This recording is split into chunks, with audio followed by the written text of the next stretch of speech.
Alors, frères et sœurs, je vous salue, bienvenue sur Vie dans l'Esprit, bienvenue pour ce temps de cheminement de la Pentecôte.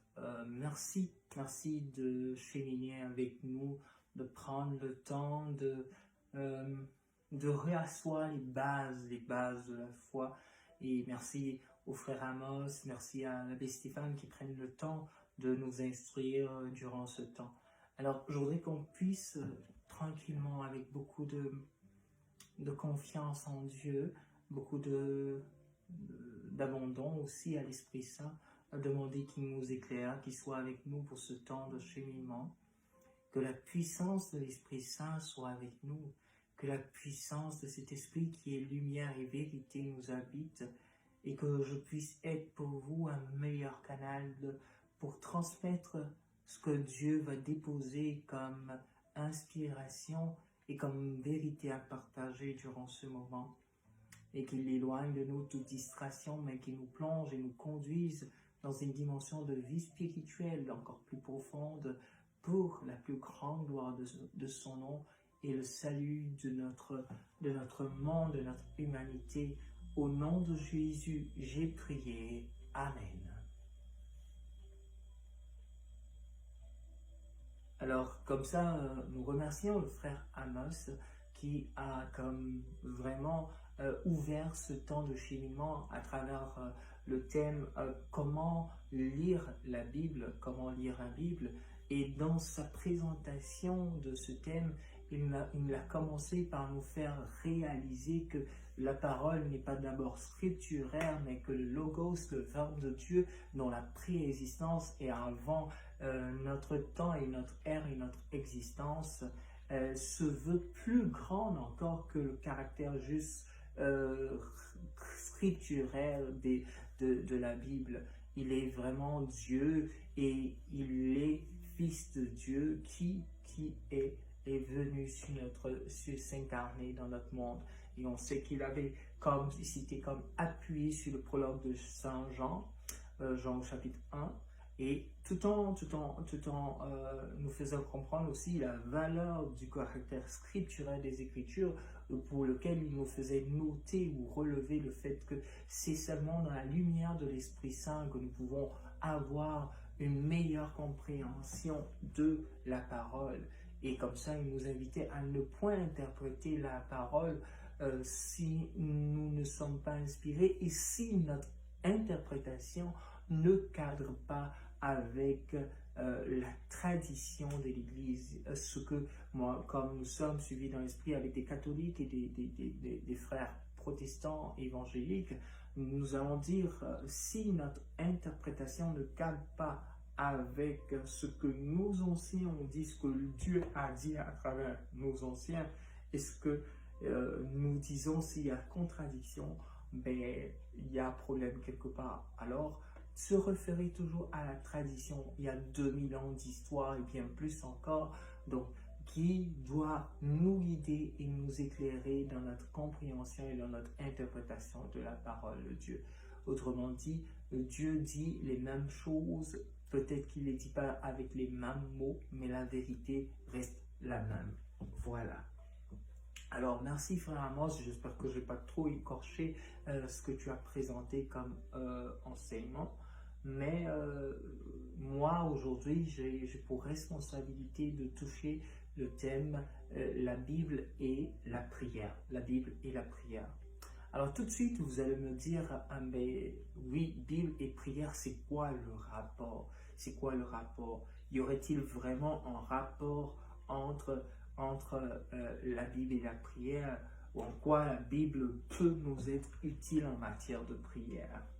Ben, si nous prenons la Bible comme une véritable école relationnelle avec Dieu, c'est-à-dire le lieu où nous apprenons à connaître Dieu, sa volonté sur l'humanité, ce qu'il a dit et ce qu'il a fait avec les humains, si nous prenons la Bible comme ce lieu d'école relationnelle, eh bien, on ne saurait ne pas voir ou on ne saurait ne pas parler de prière, parce que la Bible étant un lieu de relation et que la prière étant un lieu de rencontre relationnelle, ben il est évident que forcément, dans la Bible, on retrouvera une certaine dimension de prière et qu'on est en droit de parler de prière dans la Bible. Ainsi, la Bible, en plus d'être donc le manuel le plus excellent ou par excellence pour asseoir une relation avec Dieu, il est aussi le meilleur guide en matière de prière. La Bible est aussi le meilleur guide en matière de prière. Je m'explique. Dans la Bible, nous avons toutes sortes de situations. En plus d'avoir des situations dans lesquelles des gens ont prié, nous avons aussi des situations dans lesquelles Dieu a agi ou posé des actes suite à des prières. En fait, toute la Bible elle-même a pour socle ou fondement, ou on va dire, tout autour d'une dimension de vie de prière. Toute la vie d'Israël, ou tout le cheminement de l'histoire du salut va comme trouver quelque part soit racine, soit aboutissement, ou soit manifestation à travers la prière, à travers la prière. Alors, quand on prend déjà avec le livre de la Genèse, juste le livre de la Genèse vient nous éclairer pour nous faire comprendre que justement, il y a prière dans le départ de la Bible. Le simple fait que Adam et Ève s'entretiennent avec Dieu, le fait que Abel vient offrir son offrande, et je m'arrête là, on pourrait citer bien des choses, bien des situations, mais on voit que la Bible est vraiment ouverte à une dimension de prière où est vraiment ancrée dans une dimension de prière. Elle est comme jalonnée de réalité de prière. Donc, en plus d'avoir des exemples de vie de prière, en plus d'avoir des modèles de prière, nous avons aussi des livres dans la Bible qui parlent de prière ou qui sont constamment consacrés à la prière. Je veux parler comme ça du livre des psaumes, je veux parler du cantique des cantiques, je veux parler du livre des lamentations, etc., etc. Alors, dans la Bible, vous avez des moments où la parole de Dieu va présenter des situations, la parole de Dieu peut présenter des prières, la parole de Dieu peut présenter des attitudes de prière ou des attitudes liées à la prière, etc., etc. Alors, toute la Bible va être jalonnée d'une réalité de vie de prière. La parole de Dieu, donc, se présente comme une véritable boussole pour la prière ou en matière de prière. On trouve de nombreuses prières dans la Bible, des prières longues, des prières courtes, des prières qui louent Dieu, des prières qui demandent à Dieu, des prières de réconfort, des prières d'espérance, des prières de confession, des prières de remerciement à Dieu, des prières pour son amour, pour sa miséricorde, des prières de remerciement à Dieu pour sa grâce. Donc, toutes ces formes de prière sont présentes dans les Saintes Écritures, dans la Bible. La Bible, en plus, donc, comme je le disais, de renfermer des enseignements sur la prière ou des situations de prière, elle nous donne aussi des modèles de prière ou des exemples de personnes qui ont prié. Et dans ces modèles de prière, je veux peut-être qu'on regarde pêle-mêle comme ça, certains d'entre eux qui sont forts et qui parlent. Le premier exemple de vie de prière qui me vient, c'est la reine Esther. La reine Esther qui va prendre le temps, la reine Esther qui va se prendre le temps pendant 3 jours pour prier le Seigneur, qui va prier. Nous avons Tobie et Sarah qui vont pendant avant de consommer le mariage, qui vont prendre le temps de prier, Nous avons Moïse qui, pendant 40 jours, 40 nuits, qui se tenait dans la présence de Dieu en prière. En fait, des exemples, nous en avons des tonnes. On va laisser peut-être les plus grands connus, Moïse et les prophètes, mais pour aller vers Anne, la prophétesse, qui, on nous dit, Anne était restée veuve après quelques temps de mariage et ayant perdu son mari, elle va se focaliser sur le jeûne et la prière en ne s'éloignant pas du temple.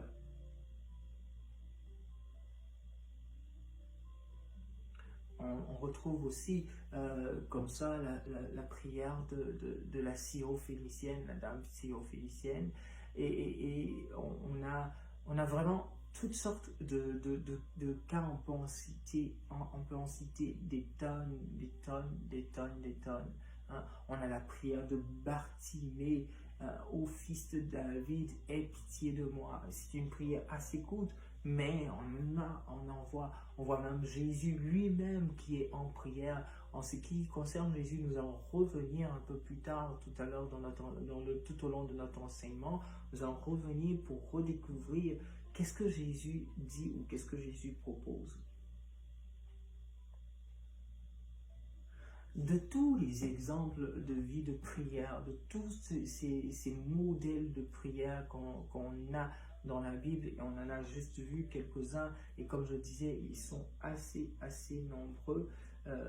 Je voudrais qu'on puisse regarder, il y a des traits de caractère qui ressortent de soit de l'attitude de celui qui prie, soit de ce qu'il dit, ou de comment il le dit, ou alors des conditions dans lesquelles il le dit, D'abord, l'une des choses qui ressort de l'enseignement biblique en matière de prière, c'est d'abord la foi, croire, la confiance en Dieu. Et Esther, dont je parlais tout à l'heure, va manifester sa confiance en Dieu. Ayant prié 3 jours, 3 nuits, elle ose aller s'adresser au roi, sachant qu'elle risquait d'avoir une réaction même qui pourrait conduire à la catastrophe par rapport à elle, à sa mort devant le roi. Mais parce qu'elle a confiance en ce Dieu qu'elle a supplié, Esther va aller vers le roi. Donc, la foi, la confiance. On le voit avec Tobie et son épouse aussi, qui vont tous les deux justement dire, nous ne sommes pas comme les païens, mais nous croyons en Dieu. Alors ils se tournent avec confiance vers ce Dieu-là pour adresser leurs supplications pour que leur mariage qui devrait être consommé puisse l'être avec la bénédiction de Dieu. Alors, donc, on a donc une foi qui est nécessaire et qui se retrouve. Parce que pour que quelqu'un s'adresse à Dieu, il faut qu'il puisse croire en cette personne. Pour qu'il puisse s'adresser à Dieu, il faut qu'il ait confiance en cette personne. Alors, tout le temps de la Bible, l'une des choses qui ressort, c'est le caractère nécessaire de la foi dans la prière. C'est l'importance de la confiance, de la foi dans la prière.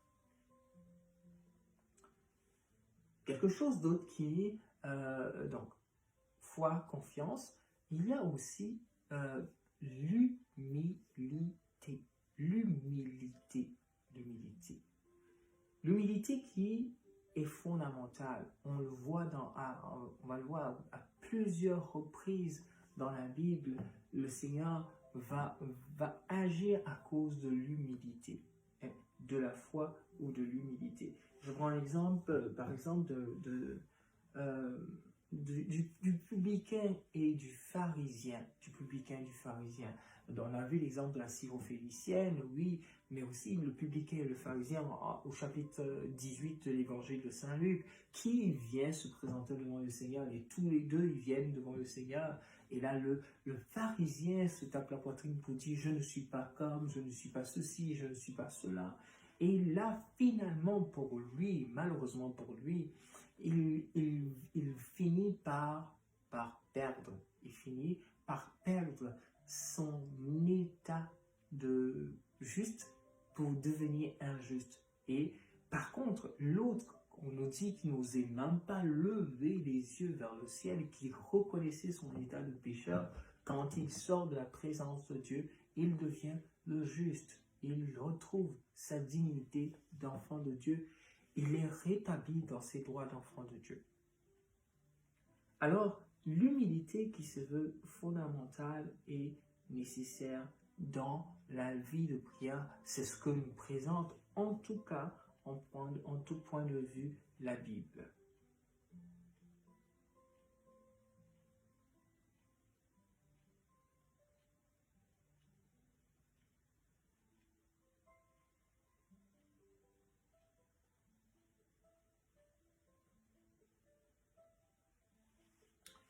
Il faut savoir que donc, il y a en plus de la foi, en plus de l'humilité, il y a un autre caractère qui est celui de la pureté qui ressort. Alors, beaucoup de personnes dans la Bible trouvent justement exaucée, leur prière exaucée à cause de leur pureté, à cause de comment ils se sont tenus dignes devant Dieu, dignes, loin de toute faute, loin du péché. Alors, la Bible vient pour nous rappeler donc que la pureté est indispensable dans la manière de prier, ou du moins dans la vie de prière que la personne pourrait avoir avec son Dieu et avec son Seigneur. Enfin, le dernier caractère qui me semble être important, je voulais parler comment je vais le dire? Je voulais parler d'assiduité, mais je vais parler plutôt d'assiduité, je vais parler plutôt de persévérance. Hein. Je ne vais pas parler d'assiduité, mais je vais parler de persévérance. Même si on est assidu,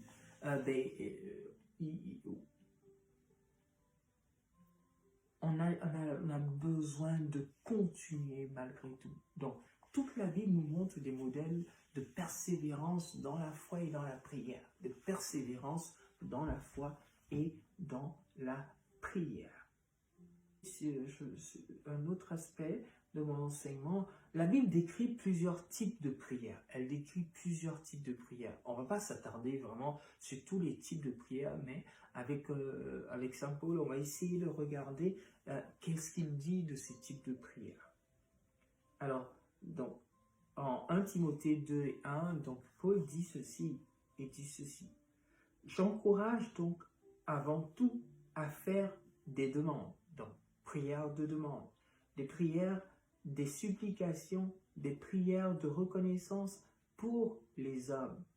Donc, Saint Paul vient pour nous dire qu'il y a toutes sortes de formes de prières. Moi, je vais vous donner, on parlait de lamentation, supplication, on parlait de demande, on parlait d'adoration, on parlait de louange, et dans toute la Bible, on a toutes sortes de prières, de prières d'action de grâce, de remerciement à Dieu, des prières de compassion, etc., des prières d'intercession avec Abraham qui intercède pour Sodome et Gomorrhe. Et on dit, justement, je parlais de pureté tout à l'heure, et on dit donc que Abraham pouvait se tenir devant Dieu pour intercéder parce qu'il était juste, Donc le caractère de justice, de pureté dont je parlais tout à l'heure. Alors dans toutes ces formes de prière, il y en a d'innombrables. Comme je vous disais tout à l'heure, elles sont nombreuses. Mais l'essentiel à retenir, c'est qu'elles sont diverses formes d'expression de nos sentiments à Dieu. Donc, souvent, ça peut être la louange, souvent, ça peut être l'adoration, souvent, ça peut être de la supplication, souvent, ça peut être des lamentations, souvent, ça peut être une intercession, donc, etc., etc. Alors, à présent, que dit Jésus sur la prière? On voit que depuis l'Ancien Testament, il y a prière, il y a constamment prière, même je dirais, il y a consignes de prière. Maintenant, quelles sont les consignes de Jésus par rapport à la prière aujourd'hui? L'une des premières des choses que je veux relever, c'est le fait que le Seigneur, on nous dit qu'il dévance l'aurore pour aller prier. Il passe des nuits entières à prier. Première chose, c'est sa capacité de se retirer de toute chose pour, pour rentrer dans la communion avec son Père, pour rentrer dans l'intimité avec son Père. Alors, l'enseignement de Jésus dans son intégralité jalonne un peu tous les évangiles. Il jalonne tous les évangiles, euh, mais on peut en retirer quelques grands traits en Luc 11, versets 1 à 13, et bien sûr dans le chapitre 6 de l'évangile de Matthieu. Le chapitre 6 de l'évangile de Matthieu. Alors, prenons le temps de regarder qu'est-ce que nous disent ces passages d'écriture. Alors, regardons ce que Luc nous dit de la part du Seigneur. Jésus priait un jour dans un certain endroit. Quand il eut fini, un de ses disciples lui dit, « Seigneur, enseigne-nous à prier. » Alors, on sait de quelle prière il s'agit. Bien sûr, c'est celle du Notre Père.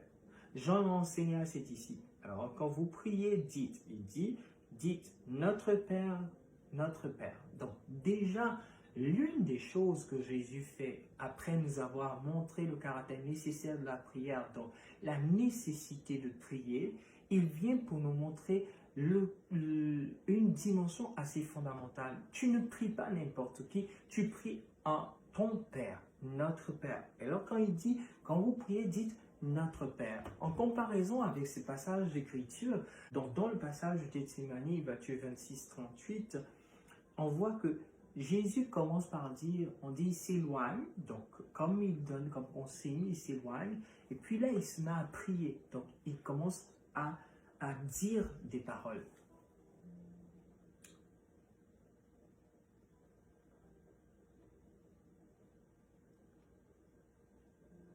Alors Jésus nous dit, quand nous prions, il faut reconnaître la paternité de Dieu. Nous devons vouloir sanctifier son nom.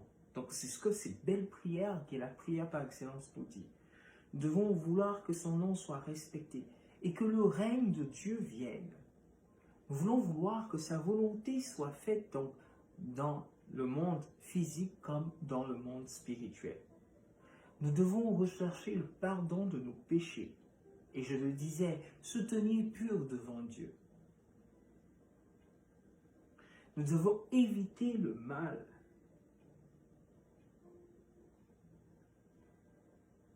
Et là, le Seigneur va nous donner une consigne de persévérance encore dont je parlais. C'est beau de voir ça.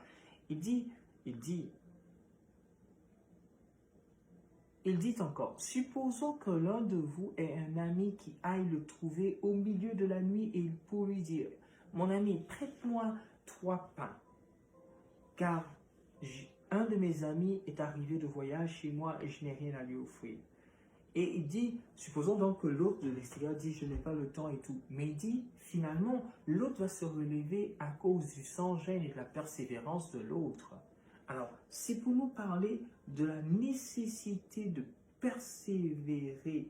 Et là, Jésus dit, et je vous dis, demandez et l'on vous donnera, cherchez et vous trouverez, frappez et la porte vous sera ouverte.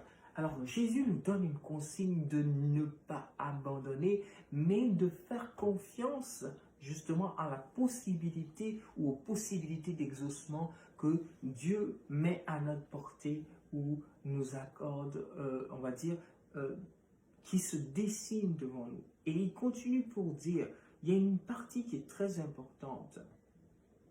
Je vais le lire en entier. Il dit, et moi je vous dis, demandez et l'on vous donnera, cherchez, vous trouverez, frappez, on vous ouvrira. En effet, tous ceux qui demandent reçoivent, celui qui cherche trouve et l'on ouvre à celui qui frappe. Quel père parmi vous donnerait une pierre à son fils s'il lui demande un pain, ou bien s'il demande un poisson, lui donnera-t-il un serpent au lieu d'un poisson? Ou bien, s'il demande un œuf, lui donnera-t-il un scorpion? Si donc, mauvais comme vous l'êtes, vous savez donner de bonnes choses à vos enfants, le Père Céleste donnera d'autant plus volontiers le Saint-Esprit à celui qui nous demande.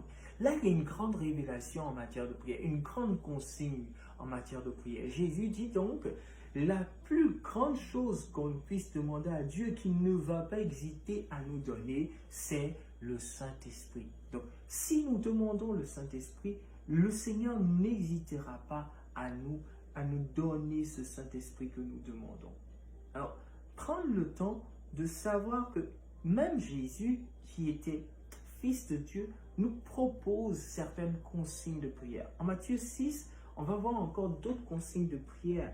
La prière qui nécessite encore le retrait, donc la solitude. C'est ça que Jésus présente.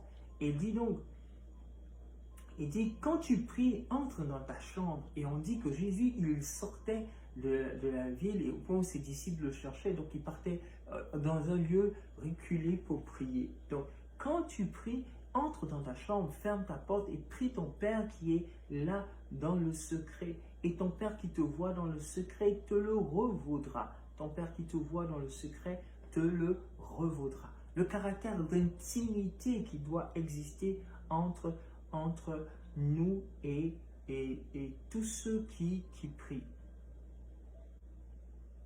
Alors, Matthieu au chapitre 5 nous dit ceci. Il dit, lorsque vous priez, ne soyez pas comme des hypocrites pour aimer à prier debout dans les synagogues, au coin des rues, pour être vus des hommes. Je vous le dis en vérité, ils reçoivent leur récompense. Donc, Jésus qui nous dit, si tu pries, une autre consigne de Jésus, c'est que quand tu veux prier, c'est ça que les Écritures nous donnent comme chemin à suivre. Quand tu veux prier, tu ne le fais pas pour les autres, mais tu le fais pour ton Père. Alors tu ne te soucies pas de ce que les autres doivent te voir prier ou disent que tu es un homme priant, mais que tu puisses te rendre compte ou te rappeler que c'est d'abord avec Dieu que tu veux prier. Sinon, il dit, vous ne faites pas comme les hypocrites, donc qui aiment prier. Dans ce cas, tu serais, on a dit, il y a un caractère de vérité qui doit être présent. Et donc, si tu n'es pas dans cette dimension, tu serais donc un menteur ou un hypocrite devant Dieu. Alors, le caractère de vérité. Jésus va continuer son enseignement. Il dit, lorsque vous priez, ne soyez donc pas comme les hypocrites, mais quand tu pries, entre dans ta chambre. Donc, on a dit le caractère de secret qui est nécessaire. Et il dit, en priant, ne multipliez pas de vaines paroles. Ne multipliez pas de vaines paroles. Alors, la nécessité de ne pas multiplier les paroles, de ne pas parler pour parler. En français, on dit rabâcher. Ne rabâche pas. On voit souvent des personnes qui vont crier ou ils pensent qu'il faut crier, il faut hausser le ton. C'est pas de ça qu'il s'agit.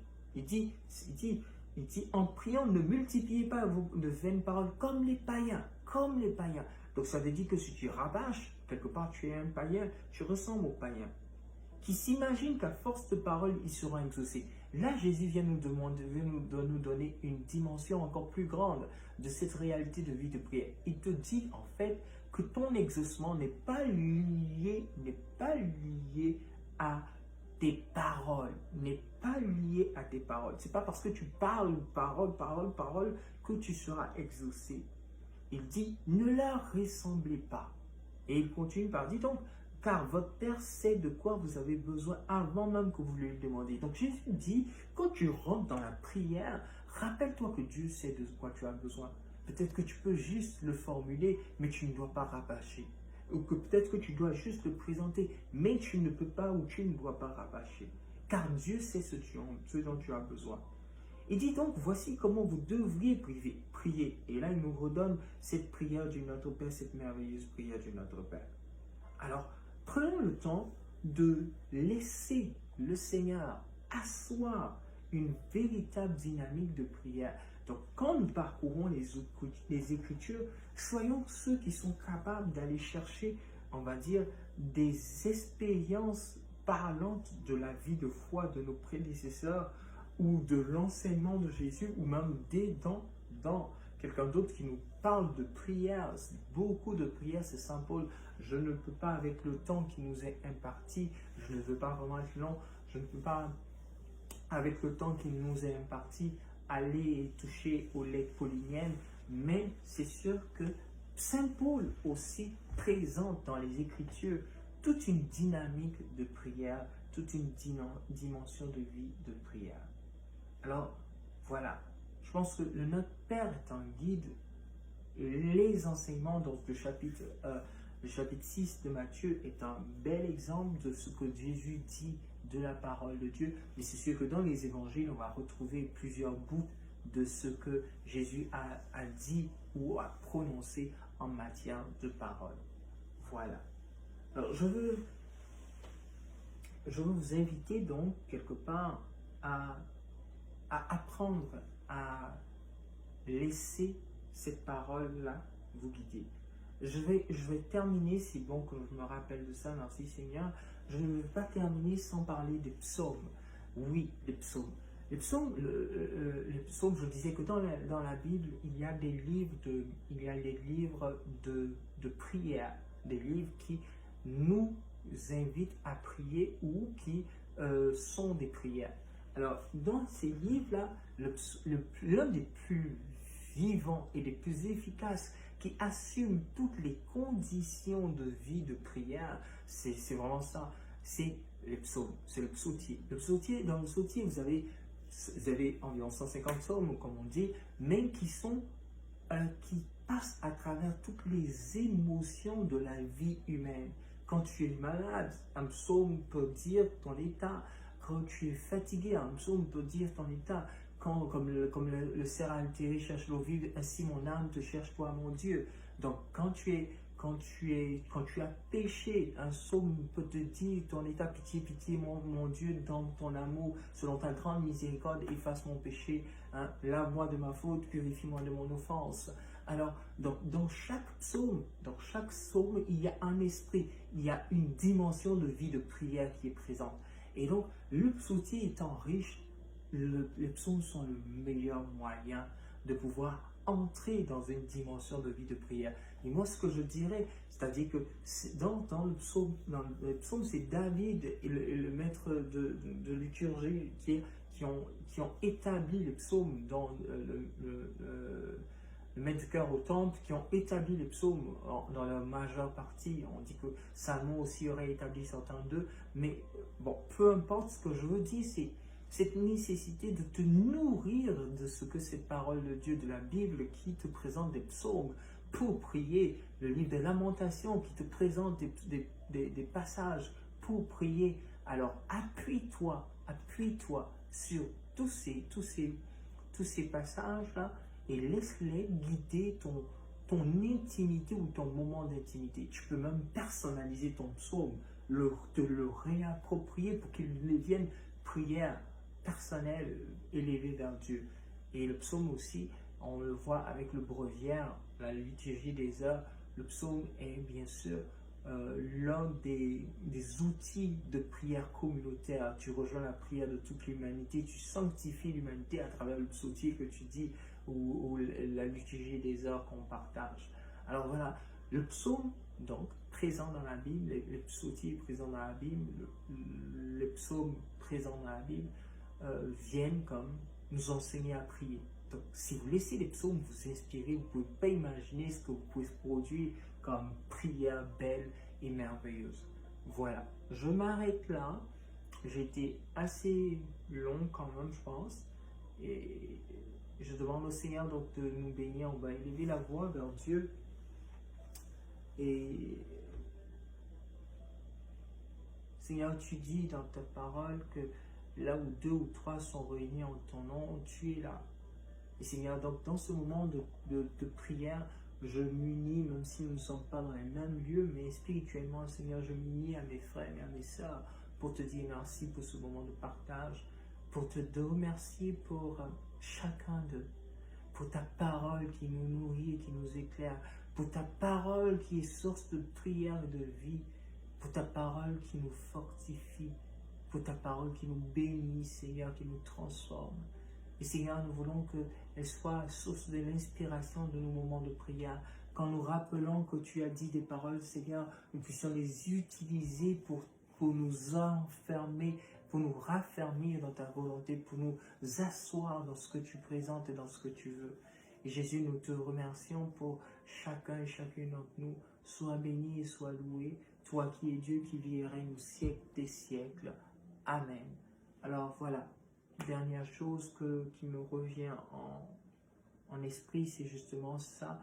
La parole de Dieu peut soutenir notre prière. Seigneur, tu as dit, alors voilà pourquoi je te demande. Donc, plus nous connaissons ce que Jésus a dit, plus nous savons ce que nos anciens ont vécu dans la Bible, plus nous pouvons le réadapter dans nos prières et dans nos réalités de vie personnelle. Alors que Dieu vous bénisse, qu'il vous élève et vous sanctifie davantage. Amen. À bientôt. Et je vous aime.